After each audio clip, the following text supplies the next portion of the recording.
Hello, everyone. This is Emily Burley, President at ELS, and welcome to today's ELSX webinar, and thank you for joining us. ELS is a community that brings together executive assistants supporting the world's most influential leaders. We cultivate professional development by providing an experience for assistants to connect, collaborate, and contribute solutions to their greatest challenges. We are also the creator of the ELS Forum, a professional development experience for executive assistants held in cities across North America. At the forum, attendees gain support, training, and inspiration from world-renowned instructors and peers to discover a renewed sense of purpose and passion in their career. If you are interested in attending a forum, you can find out more at elsforum.com. Today, I am thrilled to partner with Melissa Esquibel. Melissa specializes in transforming those confused by technology into empowered users of software tools. She's a Microsoft certified trainer with more than 25 years in business application technology. Melissa has a unique ability to make learning programs enjoyable and valuable. Her career spans a variety of industries, which allows her to provide real-world examples and applications. She's enabled everyone from rocket scientists to real estate brokers to, of course, executive assistants to put the productive back in productivity software. Hello and welcome, Melissa. Thank you, Emily. Thank you very much. And hello, everybody. I'm so glad you could join us today. So the presentation that you're going to get today is really a two-parter. Today, we're going to cover where things go and why. And in there, we talk about what goes to OneDrive, what goes to SharePoint, what goes to Google Drive, what's the purpose of Team Drive. So what goes where and why, and how do we manage these files? Now, if you are not in either G Suite or Office 365, there are still valuable tools. There are still valuable tools that you'll be seeing here today that will get you set up for your organization's evolution into current technology. Then we're going to talk about the other thing. So that's files, that's content. Then we're going to talk about people and how we work in teams and how teams means something different in Microsoft than it might mean in Google Drive. And we'll talk about all those little places we gather people together and that of what the purpose is of doing those. And in the session that we'll do later on this year, we'll cover the remaining topics, which is putting things on autopilot and project management with what's in front of you. I hope you can join us for that one as well. All right. So one of the first things I want to really communicate is, even though I've made my living in technology essentially since 1979, yes, I'm that old, I think that we've gotten to a place where we tend to worship, to a degree, technology. You know, thinking if I just knew all the technologies, I could solve all of my problems. And I want to get you away from that. If that's where your head is at, wipe it clean, because to say that you're not technical or you don't work with technology or you're not really into that all geeky stuff, you know your job is that. Your job is underpinned by email, by messaging, by creating and storing files. So technology underpins everything. So we have to stop putting it in the category of other as something to be worshiped or feared. What we really want to be asking ourselves is, how do we want our processes to work? So when you think about a process such as expense reporting or board minute publication or quarterly reports or strategy sessions or year-end planning, how is that process done today and how would you really like it to work? You guys are the masters of efficiency. I know that every day you do a process or a step in a process where you go, this should be a lot easier, or we should really be doing that differently so that we're not duplicating effort. So we really want to be asking that question. How do you want your processes to work? What tools support that? So technology is not, it's just a tool. It's not the end in itself. So as we talk about technology today, I want you to be thinking to yourself, how this applies to problematic processes where you are. If you are at the brink of going to a cloud-enabled office productivity platform like G Suite or like Office 365, I want you to be thinking about how you want things to work. And I may say a few things today that may scare you a bit. So we're going to talk about where files go and why, and then organizing people, a little bit on managing change, and then those remaining topics will be done in the later one. So let's talk about where do things go. One of my favorite speakers back when I first started doing this speaking thing was a gentleman named Ab Jackson, and he used to speak on topics of clutter and organization. And he said something that really has stayed with me. He said, "Don't ask me where to put something. Ask me where I'm going to find it." Now, I want you to think for a moment. You have to locate a document from last year, let's say an annual report or status of some kind. Maybe it's a annual client review, something like that that you support. Where is it, and how can you repurpose that information? And some of you are thinking, oh, it's on a network drive. Some of you are thinking, oh, we put that in SharePoint. Some of you are thinking, I'm sure I have a copy of it somewhere in email. And some of you are like, I have no idea where that thing is. So either way, you should be able to put your hands on the things that are important to you quickly, okay? So where should things go? Let's visit that guy. Let's talk on the Microsoft side for a moment. One of the big mysteries, and guys, they don't make it easy. Microsoft does not make it easy to understand their environment and all their terms. I'm going to boil it down for you, and it's going to be a lot easier, hopefully, after today. So it's all SharePoint. OneDrive, if you're using OneDrive in the cloud, that's your new My Documents, if you will. So OneDrive is a SharePoint library, but it's a SharePoint library that belongs to each user.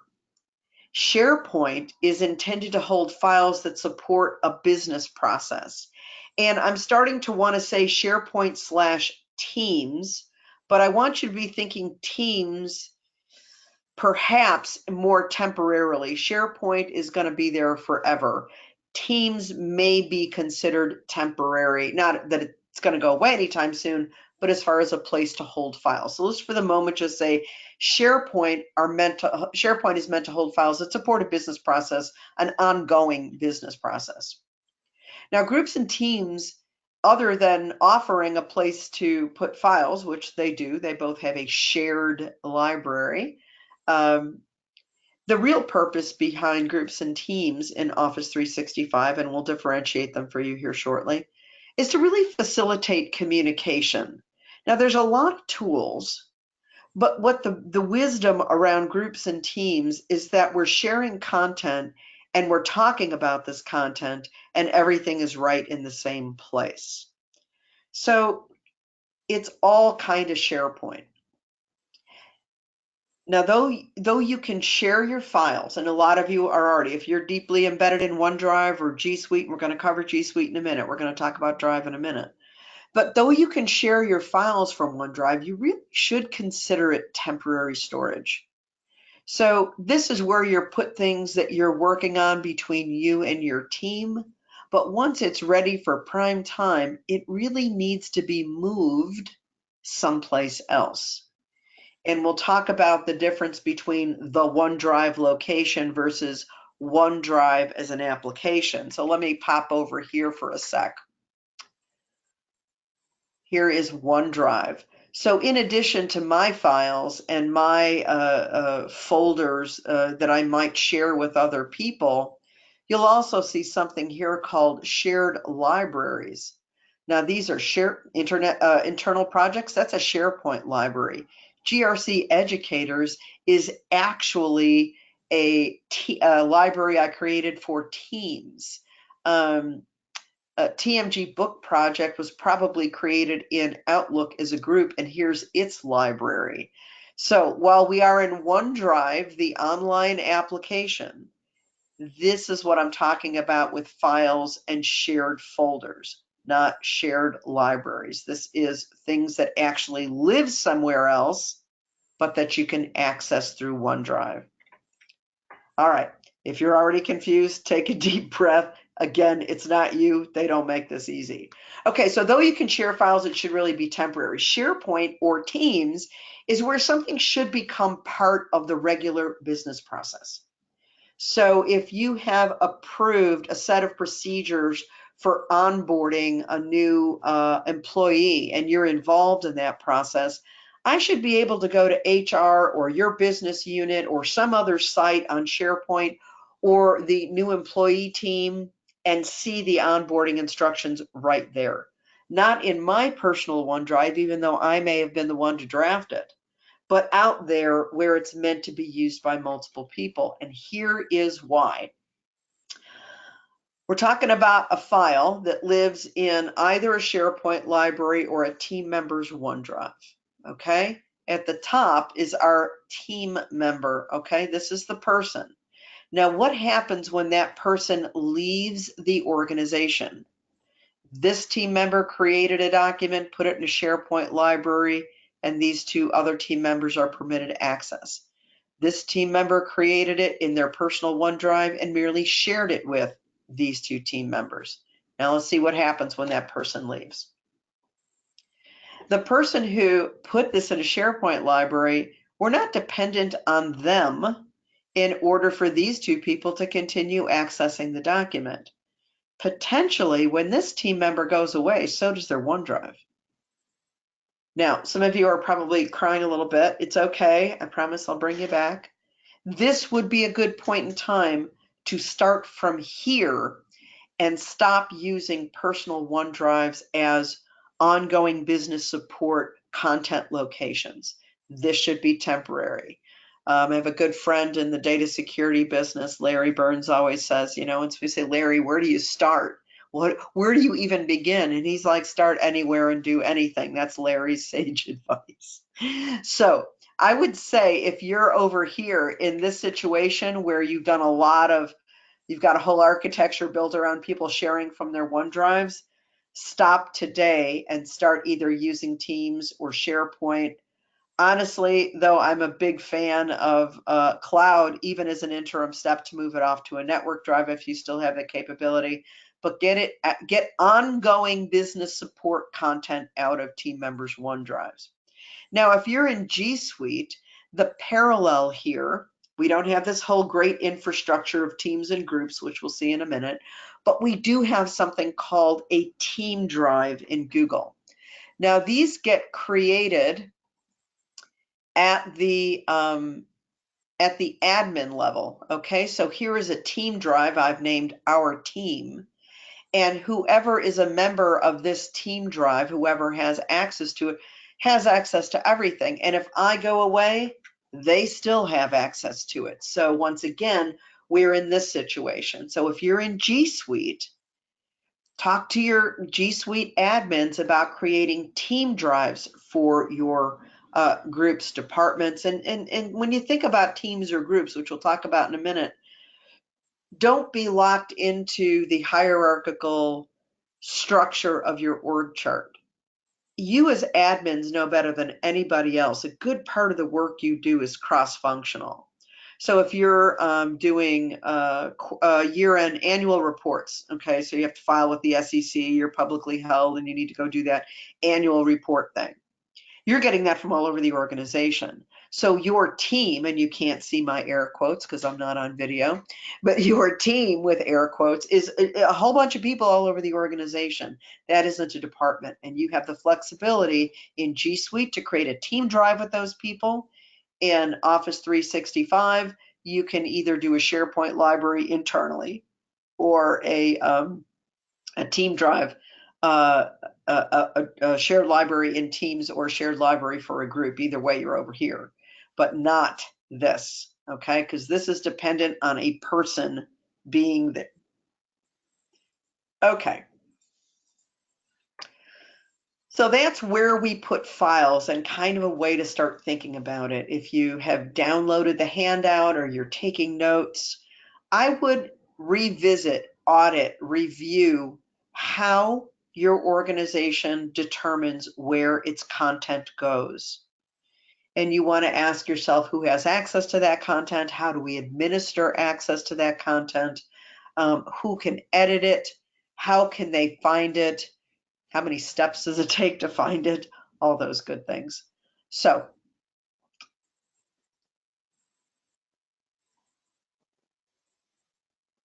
okay, so I want to make sure that Emily wasn't trying desperately to flag me down. Okay, very good. So that's content. Let's talk about people for a second. People are different. We put people into groups, okay? Let's first talk about that in general. Why do we put people into groups? We have work to do together. We have similar interests in things. So let's differentiate that annual report where we have to work on stuff together to the wellness efforts, employee wellness and well-being efforts for our organization. That's an interest that many employees will, hopefully all of them, but certainly many employees will have. So they may not be creating content for it, but they're actually accessing that content and using it and consuming it. So there are two different groups here. We have a group that's working on something, and we have a group that has an interest in something. Then we also have natural groups that are formed by our organization, the accounting department, human resources, marketing. So we have these groups that exist naturally by virtue of our organization. If your company, if your organization uses Active Directory, it is quite possible, and it's easy to figure out, quite possible that the administrators have already created groups for you where you would see those. Let me come over to my inbox here. Where you would see those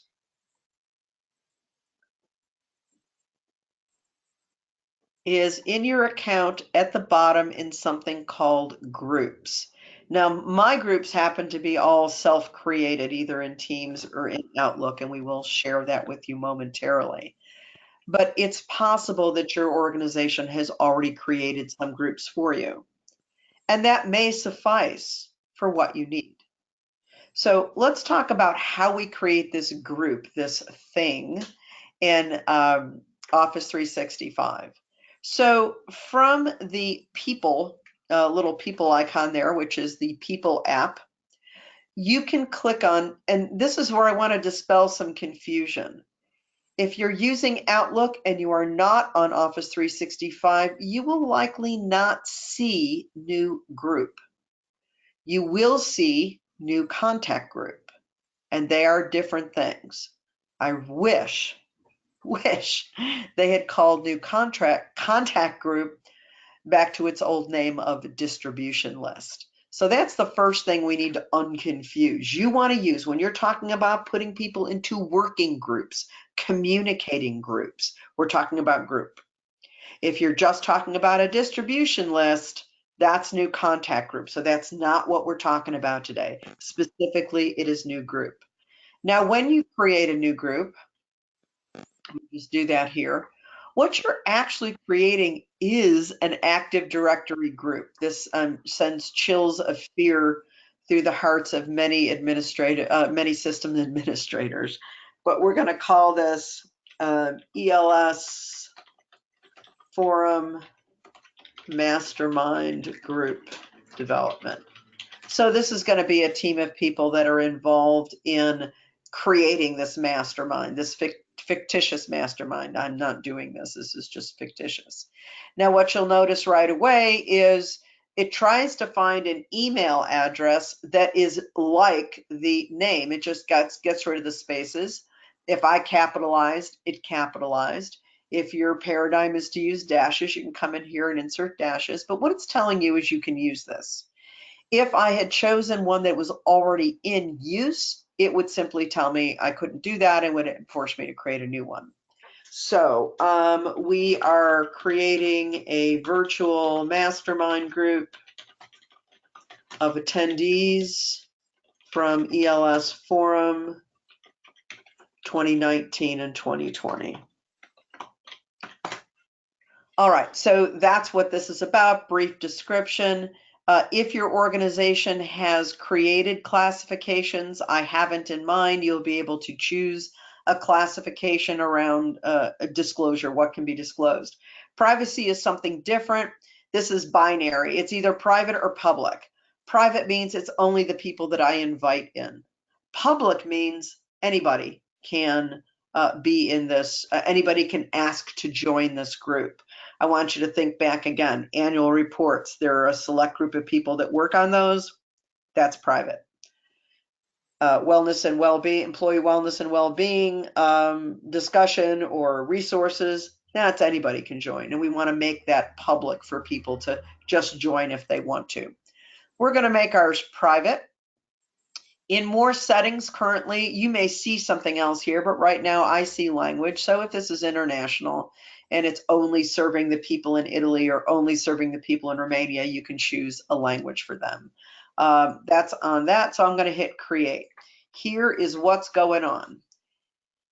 It's creating an email address and email routing to members. So anybody we add, let me make sure about that. I think I may still be, I got to add a member. Let me add a member.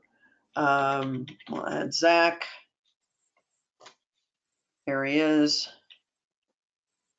And we'll add members. Now we can, now it's doing its thing. So while it's provisioning everything, it's creating an email address and it's connecting the people that we have invited to that. So they will now see that under groups. It's provisioned a file library, which lives in SharePoint, and it's where we can share files within the group. It has also created a calendar. Now this is a source of some confusion. This calendar is actually an Outlook calendar. So if I come out here, let me leave this here because I do want to walk you through this little message that's there. Okay, fine, have it your way. Let's open this. Close this guy. So let me fold these up. And now I have group calendar. So here is that ELS Mastermind Forum calendar. Let me just, so this is that calendar that we just created. It exists in Exchange as if it were a user. So you can put meetings on there, the group will see it. You can, work with it in Outlook as another calendar. Here's what it is not. It is not a SharePoint calendar. Now that only means something if you're out there and you're a SharePoint user. You can actually create a calendar in SharePoint. This is not that. I'm about to prove it to you and then show you how you can create something like that. So it can get connected to Planner for task management. You now have something that you can connect to lots of different things. Let me jump out here to SharePoint for a moment. And I'm going to do it this way. Bear with me. Let me come back to email. And let's come down to our group. And there's our mastermind. So when we click on this group, we kind of have this message here, which is a dashboard to everything that we can do. We can create an email to the group and everybody will see it. We can add to the team site. That's where we're going to go in a minute. We can connect Twitter and Trello. We can share files. Now, if I click on either this or this, I'm going to go ahead and click on this one. This is actually going to launch SharePoint. Take a look up here in the URL. You see SharePoint there. Here is the document library that is shared documents between us. Here's what you don't see. You don't see a calendar. So that calendar we created is like a user calendar. It is accessible only in Outlook. You could decide not to do anything different other than work in, this structure. Or if you decide to connect it with Teams, you will want to create a calendar, not use that one in Outlook, and actually create one here by adding an app.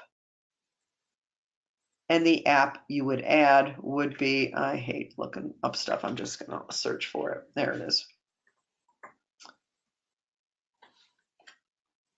And we'll add a calendar. So this is the real calendar. So that's how I would go about, and let's get to it, navigate to it. So this is the calendar I would make available if I were going to go to Teams. If I'm going to stay within the whole group thing and I'm not even going to think about Teams, you're fine. Use the calendar, the email address, you got a file library. If that's all the tools that you need and connected out to a few apps, you're good. Now, if you want to communicate via messaging and you want to extend what your group can do or have, then you want to be in Teams. You get past this and past that. Okay, let me get into Teams here.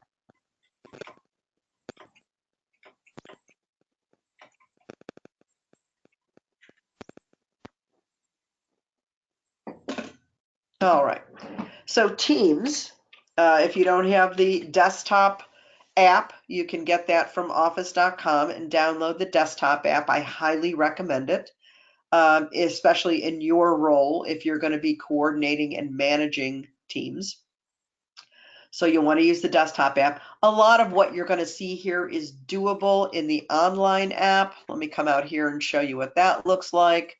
So if I come out here and I access it online, a lot of what you're going to see is similar. But I want you to think about this like you might think about Outlook.com versus Outlook on the desktop. You have a lot more access to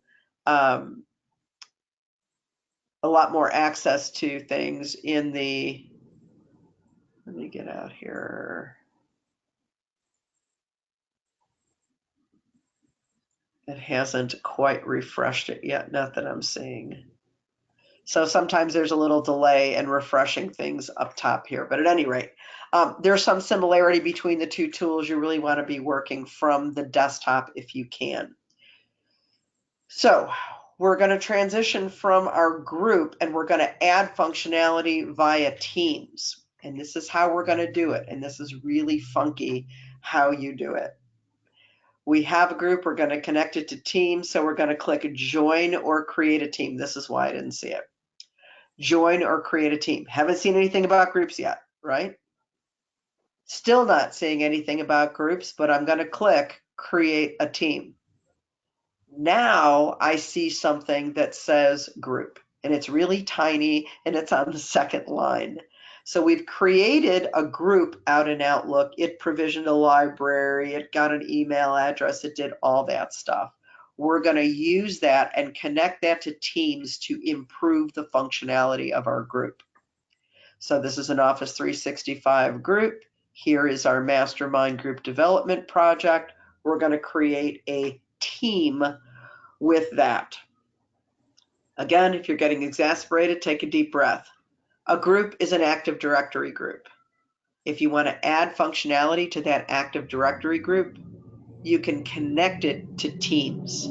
Just as a group, I've got library sharing, I've got an email address, I've got a calendar, but when I connect it to Teams, I now have the ability to start a conversation. Hey, everyone, glad to have you aboard. Let's create a mastermind that is beneficial to attendees of ELS Forum 2019-2020. And now we're just chatting, okay? So some of you, depending on your communication style, you're more likely to, no, that's not what I want to say. There are some of you, depending on your communication style, who would prefer to be texting back and forth. This is messaging back and forth.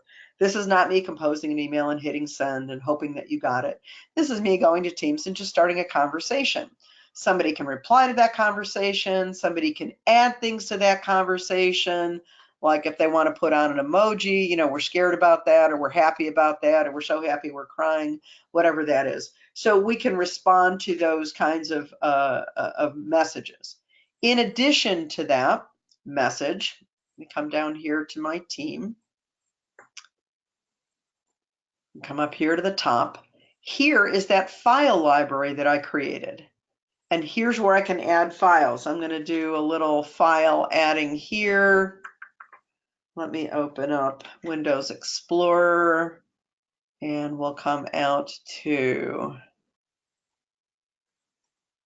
this guy and we will drag and drop that up to here. So this is the handout for today's session and I'm just going to drag it up here into the library. So that becomes a shared file between. I can create a new file like a Word document. Let's brainstorm on what we should include as content in our mastermind. That's the name of it. I like to name documents now that I can, the question or the statement about what we're doing, especially in this kind of a layout. So here are my ideas.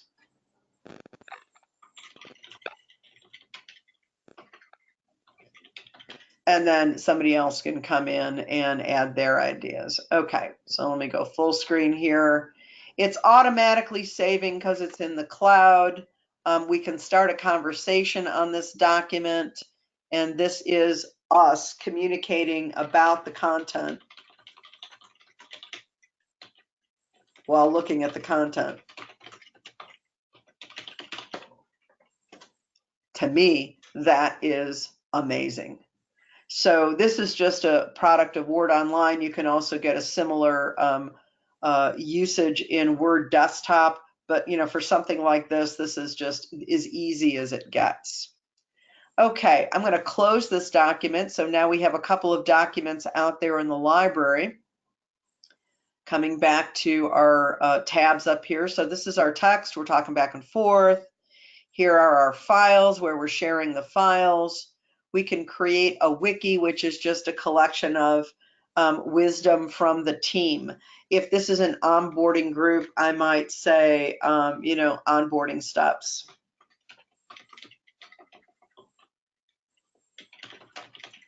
And then if this is what that's for. So maybe this is onboarding people to the mastermind and what we want to send.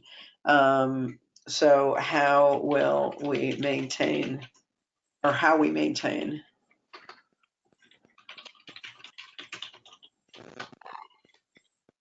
So all the different sections. So it's kind of just like a collection of wisdom and people can add things in there.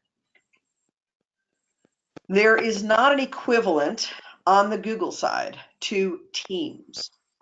However, you could create a site and add links to the different things that you're using for your site. I'm going to do that very briefly here. This is a whole class by itself, but I can click on New here and More and create a Google site from scratch. And this site can be about our mastermind group. And we can start putting in links down here. We can add text boxes, embed images, bring in things from Drive. So it's kind of you have to build it yourself. It really is a DIY kind of Teams. There's nothing automatic. It doesn't have its own email address necessarily, but you can use team drives in there. You can create a page. So that's setting up a site. There's more information here at this link, which should be available in that handout as well. I want to wrap up here with managing change. So we have our content where we need to share it. We have our people in groups that can work together and collaborate and co-author. Those two aren't always the same thing. I have a whole diatribe on that, but at any rate, it allows people to work together in whatever capacity they're working together. Now, inevitably, you're going to be working on documents or things that multiple people are going to have their hands in. So in Word, of course, we have track changes. You can turn track changes on. In Google, it's called suggesting. So in, let me actually skip past this video. Sorry. That's a canned applause. I thought we needed some. Let me come over here to Google Drive and let me open up a document here. And we're going to open it in Google Docs.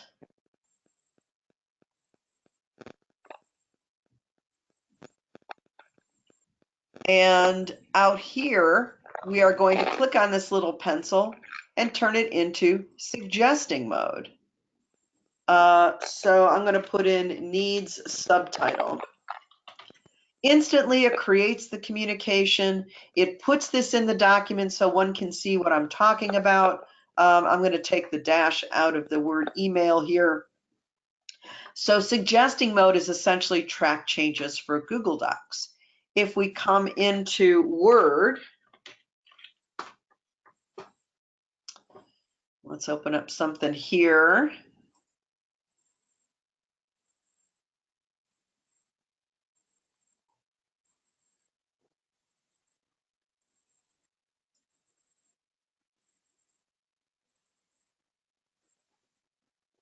We'll open up that guy, whatever that says.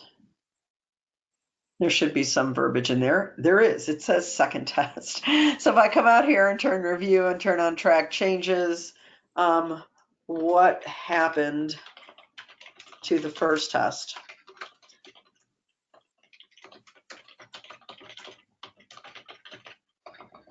Now this is really a comment. This is just me adding things, but if I want to just add a comment out here, we need some meat in this doc.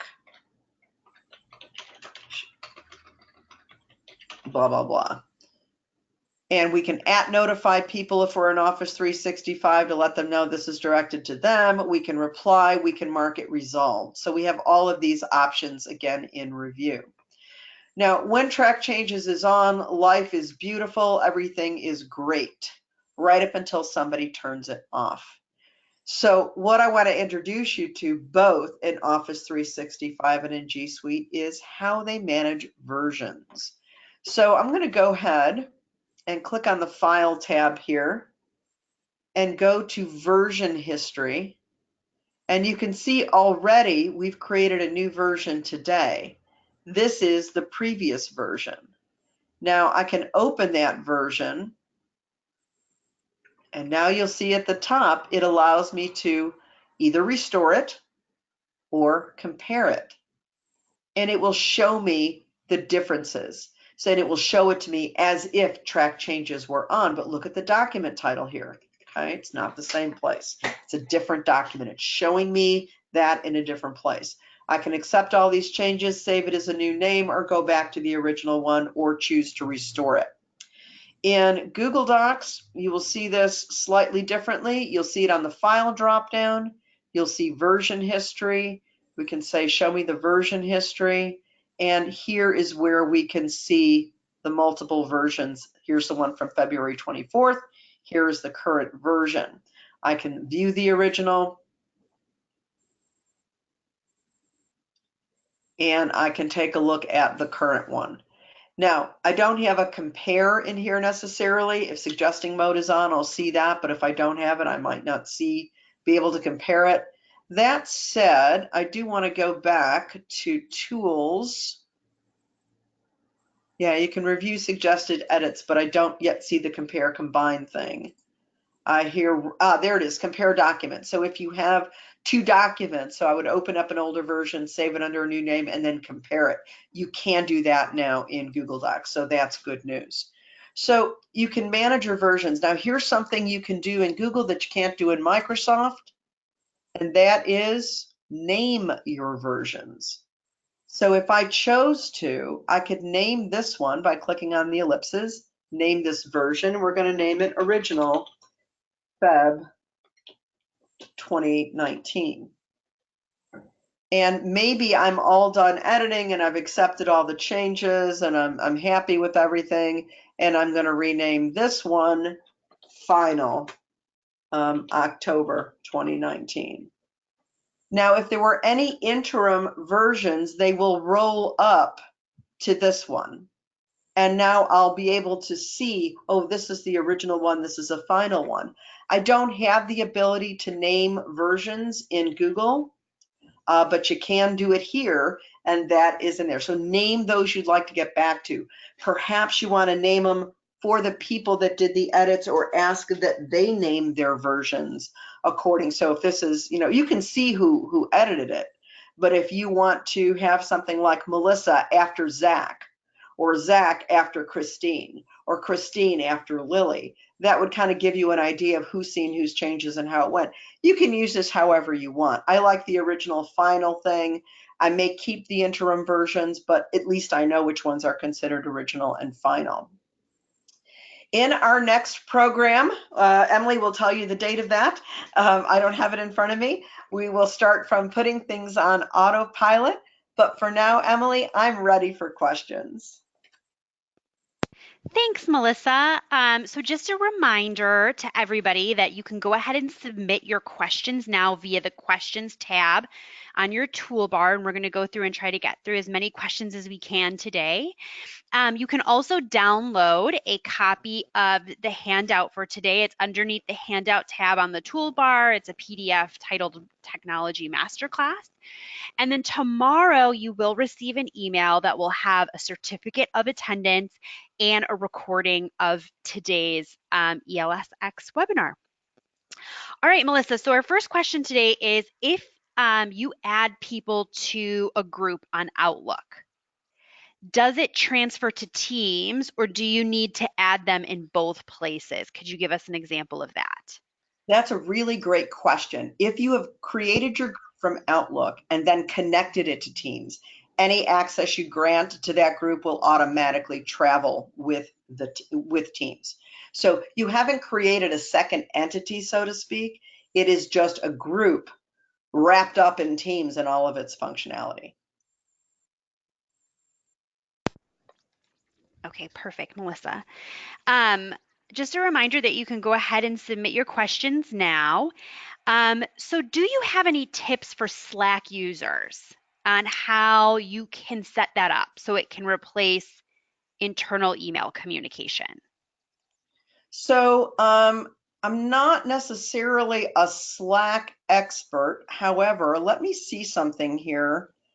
I want to come out to Teams and I want to see if I can add it as a tab. I don't know that I can add, this is something I didn't show you. You can add a bunch of tabs. I don't know whether Slack is out here as its own add-in. If not, that doesn't mean we can't use it. I'll give you an idea of how to do that. I know Trello's out here, Asana's out here, Yammer. I don't Flow. I don't see that, and even WebEx. But let me share with you what you can do. So I'm going to go out to here. I'm going to go out to my Trello, not Trello. You asked about Slack. I don't know if I have a Slack account, but let's assume we log into Slack. There we are. All right, so here's Slack and here's its messaging. Now, if you're already on Slack, you see it looks a lot like Teams. Hint, hint, Microsoft gets its best ideas from people that are already doing this stuff. So it works a lot like Slack. If you are trying to migrate over to Teams from Slack, an interim step might be to copy the URL, go out to Teams, add a website, and call this Slack. Use this for now for communications. And I'm going to paste a link here and save. So now I'm in Teams, but I want to be able to get over to Slack, and it'll take a while for me to be able to log in, probably because I'm already logged in here, but you should be able to go in and log in as a website. We may need to change that to just slack.com. So if you want to go from Slack to Teams, you can start by giving them access to Slack. And I would say at the point at which you're ready to start communications in Teams, you want to leave the tab up there and just put in that name, don't use for communications. We're now on Teams, but leave it up there for a period of time, almost like an archive. I hope that answered your question. Sometimes with people like me, if you ask us what time it is, we tell you how to build a watch. Melissa, is there a redaction tool in Google Docs? That's a really good question. Let's go find out in Google Docs out here. We'll say open with Google Docs. And I'm going to guess, I seem to remember something about it. I don't see anything specifically around redaction. Emily, bookmark that question. We may write you a little blog post at some point about that, but I don't know that I know where that is here. Noted. Got it. If you don't have the option for new group on Outlook, then how do you go about doing it? Okay, so if you have been allowed the Teams app and you don't have new group, they tend to go together, but every now and then they're going to give you the Teams app. You can also create a team from Teams from scratch. Now, you'll notice a lot of similarities here. So another group slash team, I'll put a dash so I don't aggravate the text thing. So this is a group created from Teams. Now, when you create it from Teams, you're still creating an Active Directory group. You get a happy face when you get it done. You still have the ability to add members. You get your tabs. After that, it looks exactly like what we just did. So if you don't see the new group button in Outlook, but you have the Teams app, try to come into Teams and just create a team from scratch. Now, here's a little idiosyncrasy. It does not create an Outlook calendar. If you're going to do a calendar, you have to do it from SharePoint. You can get an email address, but this is what it looks like. It's ugly, but there it is. And you can copy this and you can use it to send email back and forth to the team. So you're still creating a group, but it's not necessarily created in the way that a Outlook, starting from Outlook group is created, but it is still an Active Directory group. It still has all of the capabilities minus the calendar. Melissa, how can you track team members who need to edit a document but haven't yet? Like, is there a way that you can set up reminders for team members to complete their tasks in either application? So in reminders, in Teams, I think you're actually setting this up on files. Let me go back to our ELS Forum Mastermind. Now I'm going to show you a couple of different things here. Files, didn't I have any files? I thought I had files in here. Let me come back to SharePoint, which is where I would need to end up anyway. So I would want to open up that library in SharePoint. Oh, wait, that's not the right one. This is the one I want to be in. Here we go. Life is good. Okay, so I can open this up in SharePoint if I have a shared library. Now, this is on the Microsoft side. One of the things I can do from a SharePoint library, and I'm going to return to classic SharePoint because that's easier for me to show this to you in. I can go to library and send alerts. So when I set an alert on this library, it can be for my team anytime something new has been added. When someone else changes a document, someone else changes a document created by me, someone else changes a document last modified by me, any document when new things are added. So you can send out a general sort of notification to people. In the Word Online world, you can @mention somebody and they will get a notification that they've been mentioned. So that's something you can do. On the Google side, I'm not quite sure if I go back to our team drive, if I can set an alert. I don't know that I can set an alert on this one. I'm not really sure. I know I can come out here and create a notification for somebody, a reminder, but I'm not quite sure how I would tie that other than to paste the link in. Emily, that would be another question, this question, but on the Google side. Let's archive that one for a little more research. Got it. Um, Melissa, if you create or drop files in a group in Teams, do the files automatically sync in SharePoint? Yes. That's 100% yes, because don't forget what you've actually created is a SharePoint library. And so anything you put in, it will sync. It may not be instant depending on, how things go. So if I, drag another file over here, let's take, I don't want to take that giant file. Let's take this one. Now drop that over there. This is me putting it in SharePoint, directly in SharePoint. But if I come back to, oh, I'm in Teams, so it's here. And now if I choose to open this in SharePoint, I will see it there. So open in SharePoint, and there is the October Odyssey file. So it's fairly instant. It is going to the same place. Okay, great.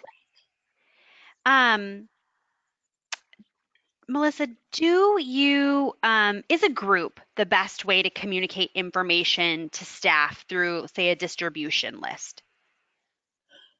No, a distribution list is a distribution list, and that is, let me come back over to Outlook here. That is this guy here, new contact group.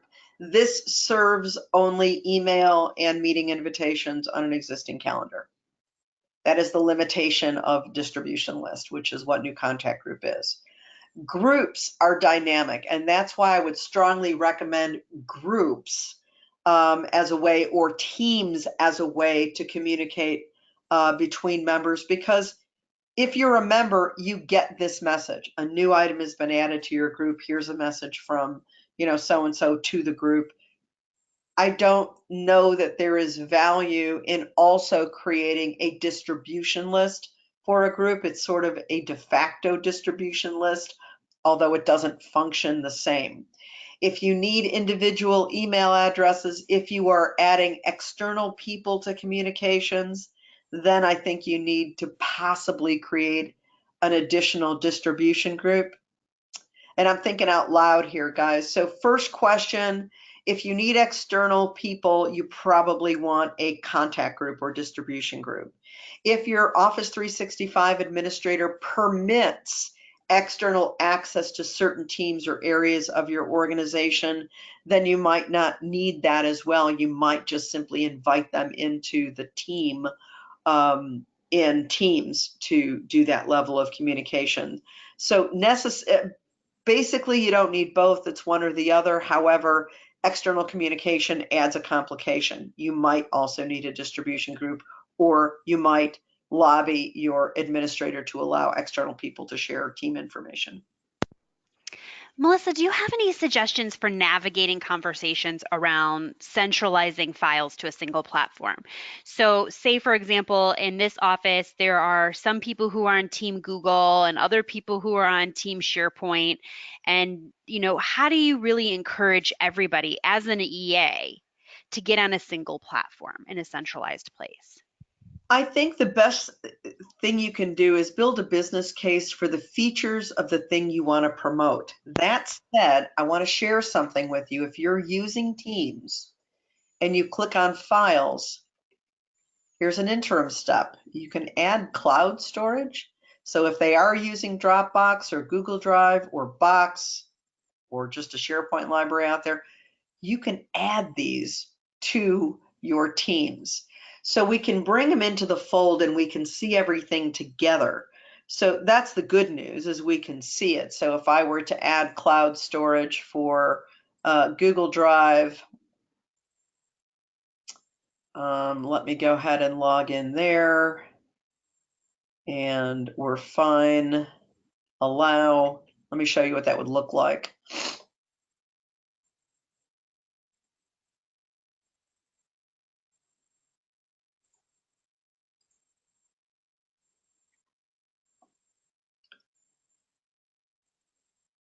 So ultimately, when this gets connected and refreshes, you would actually see that as just another folder under Files. So you would simply see it in here. I'm not sure why it's not automatically coming back in to refresh, but it will here any minute. So you can add cloud storage that way. To get people on a single platform, you have to sell the platform. There's two things you're selling. You're selling the fact that the ease of use factor for all of these is now the same. You may have to click on the right rather than the left or up rather than down, but essentially it's the same. So training is an issue. So in convincing people and lobbying your case, you've got to include training in that mix. Are you going to train them? Who's going to train them? And how to use it. The second thing is that Ab Jackson quote. Don't ask me where to put it, ask me where I'm going to find it.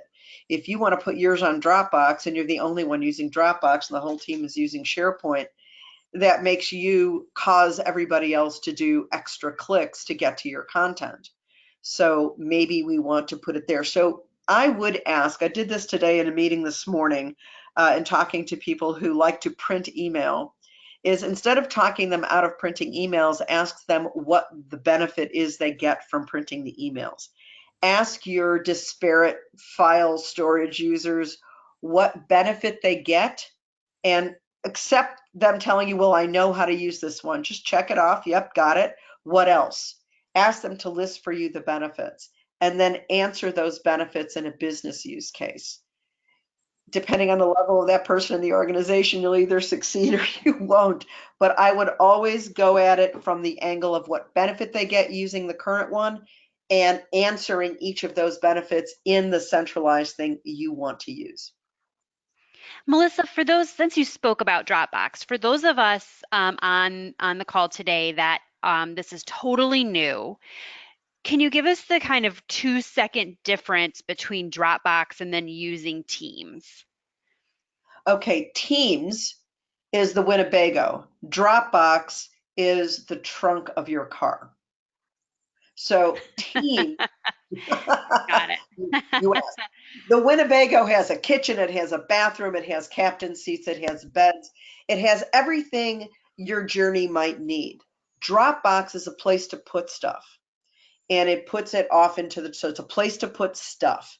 Now, are there tools, collaboration tools enabled in Dropbox? Of course there are, but there isn't necessarily a calendar. There isn't necessarily access to Trello. There isn't necessarily this whole chat thing that goes on globally around a whole library of things rather than just a document. So that is probably, and thank you for forcing me into that. Somebody at ELS Forum will probably hear that before the year's out, Emily. Melissa, can you share your screen in Teams?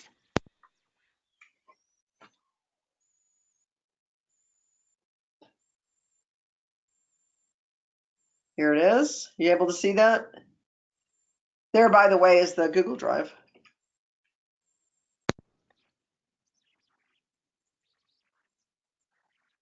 All right, this is going to be our last question today. Can you be notified with an email when something is being added to Teams?